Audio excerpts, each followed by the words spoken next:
Kementerian Perindustrian masih mengandalkan kebijakan larangan terbatas alias lartas impor sektor tekstil dan alas kaki untuk mengurangi gelombang PHK padat karya. Pasar dalam negeri berusaha digenjot untuk menopang ekspor yang tertekan. Mengenai adanya badai PHK di sektor industri padat karya, mungkin dari respon Kemenperin itu gimana Pak? Apakah ada kebijakan? Ada sektor yang terpukul, khususnya tekstil, alas kaki, karena pasar tradisionalnya Eropa sekarang sedang kesulitan, dan juga kita bisa lihat bahwa karena pasar Eropa sedang kesulitan, sehingga produsen besar dari tekstil, alas kaki yang juga biasanya memasarkan produknya di Eropa, mereka harus mencari tempat lain. Salah satu tempat lain yang mereka cari adalah Indonesia karena bisa. Dan oleh sebab itu, salah satu upaya yang akan dilakukan oleh pemerintah itu yang disebut dengan lartas. Nah, yang jadi pertanyaan, apakah efektif kebijakan larangan terbatas impor ini untuk mengerem laju PHK? Kompas Bisnis pada pagi hari ini sudah bersama dengan Joshua Pardede, Kepala Ekonom Bank Permata. Selamat pagi, Pak Joshua. Selamat pagi, Glenis. Ini soal PHK di sektor padat karya, pemerintah memang punya kebijakan lartas. Nah, sejak akhir tahun lalu sudah diberlakukan. Tapi bagaimana prakteknya? Apakah ini cukup jitu, cukup efektif untuk bisa menekan laju PHK? Ya, kalau kita melihat tadi yang disampaikan oleh Pak Menteri Perindustrian ya, bahwa beberapa sektor industri manufaktur yang saat ini sedang menghadapi badai PHK itu adalah berkaitan dengan sektor manufaktur padat karya yang berorientasi ekspor. Seperti kami ambil contoh misalkan sektor tekstil, garment, alas kaki, lalu juga furniture, lalu juga kita melihat produk-produk kayu ini mengalami penurunan permintaan ya, khususnya dari negara-negara maju seperti Eropa. Karena kita tahu sendiri bahwa negara-negara Eropa saat ini sudah memasuki secara technical recession, sehingga tentunya permintaan dari Eropa menurun dengan sangat tajam.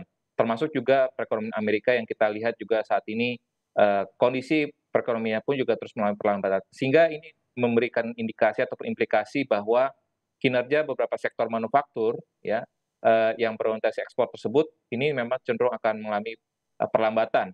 Dan apakah kebijakan pemerintah tersebut ini membantu? Kita melihat sejauh ini khususnya untuk berkaitan erat juga dengan misalkan produk dari Tiongkok ya. Ini kita melihat bahwa tingkat inflasi di Tiongkok rendah, lalu juga tingkat inventory di Tiongkok juga terus meningkat. Artinya memang arus impor dari negara-negara lain ini juga cukup tinggi, sehingga larangan terbatas ini saya pikir inisiatifnya baik, tapi tentunya nanti implementasinya di lapangan ini yang sangat perlu kita kawal bersama, sehingga harapannya industri domestik harapannya tetap bisa tetap bertahan ya, ataupun para sektor industri tadi yang terkena dampak dari perlambatan ekonomi global tersebut perlu juga mencari daerah-daerah tujuan ekspor baru, sehingga ini untuk bisa mempertahankan produktivitas kinerjanya dan juga untuk bisa menahan laju PHK lebih lanjut lagi.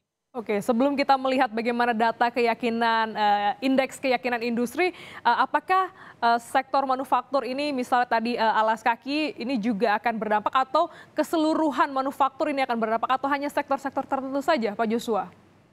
Iya, saya melihat tetap ada sektor-sektor manufaktur yang memiliki daya tahan cukup baik ya, seperti misalkan industri mamin, lalu juga otomotif, berikutnya lagi adalah berkaitan dengan petrokimia, lalu juga hilirisasi mineral dasar. Ini beberapa sektor manufaktur yang kinerjanya cukup baik. Namun demikian tadi ada sektor-sektor manufaktur yang berorientasi ekspor, yang mengandalkan ekspor tentunya seperti tadi tekstil, garment, alas kaki, produk-produk pekayu dan juga furniture ini tentunya akan berdampak cukup negatif, dan ini terindikasi dari kinerja sektoralnya kalau kita melihat dari data BPS di kuartal 1 yang lalu. Oke, kita balik ke datanya nih. Jika indeks keyakinan industri ini terus melorot bahkan di bawah angka 50, Pak Joshua, apakah bisa dipastikan akan ada gelombang PHK dan seberapa besar nantinya? Ya, berdasarkan survei dari Kementerian Perindustrian ya, ini indeks kepercayaan industri di bulan Mei, trennya kalau kita lihat puncaknya itu di bulan Februari yang lalu, dan dari bulan Maret sampai dengan bulan Mei tahun ini, trennya menunjukkan tren menurun meskipun masih dalam fase yang ekspansif. Dan kalau kita mencatat juga sebenarnya tidak berdasarkan dari survei IKI tersebut, ini juga tidak semua sektor manufaktur juga yang mengalami kontraktif ya. Jadi kurang lebih sekitar 11 atau 12 subsektor dari manufaktur yang surveinya menunjukkan ini kinerjanya dari kepercayaan industrinya cenderung mengalami masuk dalam fase yang kontraktif. Jadi ini pun juga saya pikir sejalan juga dengan survei yang dilakukan oleh lembaga independen terkait dengan PMI Manufacturing Indonesia.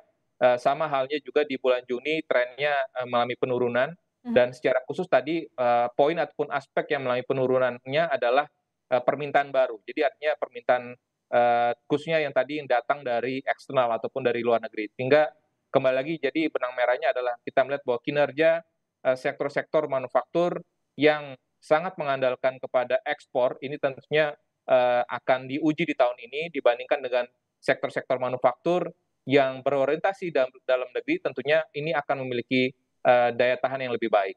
Oke, kita memang masih perlu melihat beberapa faktor lain untuk bisa melihat bagaimana sektor-sektor lain yang akan terdampak. Nah, proyeksi dari ILO, Pak Joshua, lapangan kerja di dunia ini hanya akan tumbuh 1%.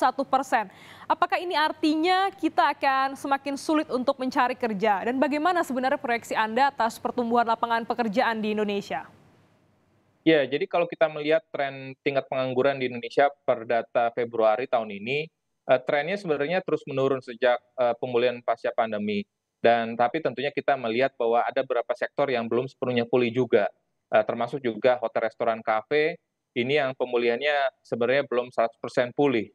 Di samping itu juga berkaitan juga dengan kondisi ekonomi global, lembaga internasional semuanya cukup konvergen yang memprediksi bahwa pertumbuhan ekonomi global tahun ini cenderung melambat, sehingga tentunya ini ada ekspektasi juga bahwa peningkatan ataupun pertumbuhan lapangan pekerjaan ini cenderung lebih rendah dibandingkan dengan tahun lalu misalkan. Dan tentunya apakah kasus di Indonesia ini sama, belum tentu juga. Jadi tentunya kita melihat bagaimana peningkatan investasi, pertumbuhan investasi ini akan sangat berimplikasi kepada pertumbuhan bisnis-bisnis baru ataupun lapangan usaha baru. Sehingga pada saat ada pertumbuhan investasi dan juga pertumbuhan bisnis-bisnis baru, ada ekspektasi juga bahwa ada kebutuhan tenaga kerja ataupun dalam hal ini penyerapan tenaga kerja pun juga akan cukup baik. Dan sehingga saya pikir ini juga direspon juga oleh pemerintah, misalkan bagaimana upaya untuk pemberdayaan UMKM, lalu juga bagaimana peningkatan sektor manufaktur yang saat ini sedang digenjot juga ya, tadi termasuk juga otomotif dan juga pengolahan mineral dasar. Jadi saya pikir ini pemerintah juga mengambil sikap ya untuk mengantisipasi tadi kondisi dari global yang tentunya cenderung melambat. Ini dengan upaya-upaya tadi diharapkan tadi pertumbuhan penyerapan tenaga kerja kita harapkan tetap ada, meskipun tentunya tadi ada sektor-sektor yang tentunya perlu kita kita dukung juga agar tadi tingkat pengangguran atau PHK-nya akan bisa berkurang ke depannya. Oke, ada kondisi pelambatan ekonomi di global. Tapi kan di dalam negeri kita ini juga menyongsong bonus demografi, Pak Joshua. Berarti akan ada angkatan kerja yang terus bertambah. Apakah bonus demografi ini justru bisa akan berubah menjadi petaka demografi untuk Indonesia? Iya, tentunya bonus demografi di satu sisi menjadi salah satu daya tarik ya bagi investor untuk kita mendatangkan investasi baru dalam negeri. Tapi tentunya sekali lagi di era digitalisasi saat ini peningkatan kualitas SDM ini pun juga harus kita tingkatkan. Tentunya pemerintah dengan berbagai programnya, misalkan prakerja, lalu juga lembaga LPDP dengan beasiswanya, ini diharapkan akan terus meningkatkan kualitas dari produktivitas dari SDM-nya sendiri. Sehingga harapannya ke depannya kita dapat mengoptimalkan bonus demografi tersebut, sehingga dengan adanya peningkatan kualitas dari SDM, peningkatan produktivitas dari tenaga kerja Indonesia, kita harapkan ini akan bisa mendukung ya pertumbuhan ekonomi kita ini bisa tumbuh di atas 5% ya, business as usual-nya. Jadi harapan kita adalah dengan peningkatan produktivitas dari SDM-nya, pertumbuhan ekonomi kita pun juga akan bisa optimal di atas 6%, sehingga harapannya ini akan bisa menjawab visi dari pemerintah untuk bisa mencapai 2045 Indonesia maju. Artinya Indonesia akan bisa keluar dari negara berpenghasilan menengah, jebakan negara berpenghasilan menengah, nanti 2045 kalau tadi kualitas SDM-nya juga kita optimalkan. Oke, masih ada waktu untuk bisa mempersiapkan supaya ini benar-benar jadi bonus demografi dan juga akhirnya ada pertumbuhan ekonomi. Nah, ini kan ibarat kata sudah ada lampu kuning, ada warning berdasarkan data ataupun juga PHK yang terjadi di dalam negeri, permintaan juga mulai menurun. Kapan, Pak Joshua, pemerintah harus ambil kebijakan darurat baru dan bentuk konkretnya seperti apa untuk bisa menyelamatkan para korban PHK ini? Ya, tentunya saya melihat tadi dengan larangan terbatas tersebut, impor terbatas tersebut, saya pikir menjadi salah satu opsi.